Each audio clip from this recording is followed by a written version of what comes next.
દુર્ઘટનાના બીજા દિવસે એર ઇન્ડિયાની અન્ય ફ્લાઇટમાં પણ એક ખામી સર્જાઈ। બેંકોક સુરત ફ્લાઇટના એન્જિનમાં થ્રસ્ટનો પ્રોબ્લેમ આવ્યો। એન્જિનમાં ખામીના કારણે 190 પેસેન્જરોને ઉતારવા પડ્યા હતા। શુક્રવારે બેંકોક એરપોર્ટથી સાંજે 4:45 ટેક ઓફ થવાની હતી। આ ફ્લાઇટ ટેકનિકલ ખામીના કારણે તમામ મુસાફરોનો પ્રવાસ પણ બગડ્યો।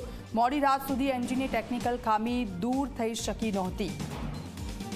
તો આપ જો બીજી એક જે આ ફ્લાઇટ છે તેમાં પણ ટેકનિકલ ખામી અને તેના કારણે તમામ મુસાફરો કે જેમને ત્યાં ઉતારવામાં આવ્યા હતા। બેંકોક સુરત ફ્લાઇટમાં એક પ્રોબ્લેમ, એન્જિનમાં ખામીના કારણે 190 મુસાફરો કે જેમને ઉતારવામાં આવ્યા હતા। શુક્રવારે બેંકોકથી સાંજે 4:45 ટેક ઓફ થવાની હતી આ ફ્લાઇટ, પરંતુ તમામ મુસાફરો છે તેમની આ મુસાફરી પૂરી ન થઈ અને તે લોકોએ ઉતરવું પડ્યું। તો દુર્ઘટનાના બીજા દિવસે બીજી એક ફ્લાઇટમાં ખામી આવી। સંવાદદાતા પ્રશાંત અમારી સાથે ફોન પર જોડાઈ ગયા છે। પ્રશાંત, મુસાફરોને પોતાની મુસાફરી પૂરી ન કરી અધૂરી છોડવી પડી કારણ કે ટેકનિકલ ખામી સામે આવી હતી। શું વિગતો, કોઈ કારણ આપવામાં આવ્યું છે તે અંગેનું?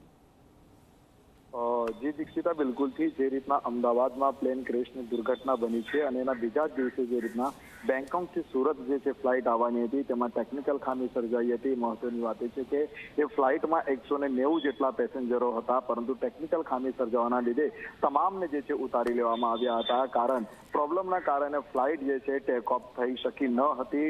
જાણવા મળી રહ્યું છે કે જે રીતના એઆઈની એક્સપ્રેસની બેંકોક સુરત ફ્લાઇટના એન્જિનમાં થ્રસ્ટનો પ્રોબ્લેમ હતો અને તેને પ્રોબ્લેમને લઈને જે છે આ ફ્લાઇટ જે છે ટેક ઓફ જે છે નહીં થઈ હતી। તેને લઈને જે છે ક્યાંક મુસાફરો અટવાયા હતા, કારણ શુક્રવારે બેંકોક એરપોર્ટથી સાંજે 4:45 ટેક ઓફ થવાની હતી, પરંતુ ટેકનિકલ ખામીના કારણે તમામ પેસેન્જરોને જે છે ઉતારી પાડવામાં આવ્યા હતા અને ત્યારબાદ એન્જિનિયરોની ટીમે જે છે ટેકનિકલ ખામી સુધારવાની કામગીરી પણ હાથ ધરી હતી, પરંતુ મોડી રાત સુધી ફ્લાઇટના એન્જિનની થ્રસ્ટની ટેકનિક ખામી સુધરી ન હતી, જેના કારણે 190 જેટલા પેસેન્જરો જે છે મુશ્કેલીમાં મુકાયા હતા અને તેમનો સમય જે છે, તેમનો પ્રવાસ જે છે બગડ્યો હતો। જી બિલકુલ, આભાર પ્રશાંત સમગ્ર વિગત બદલ।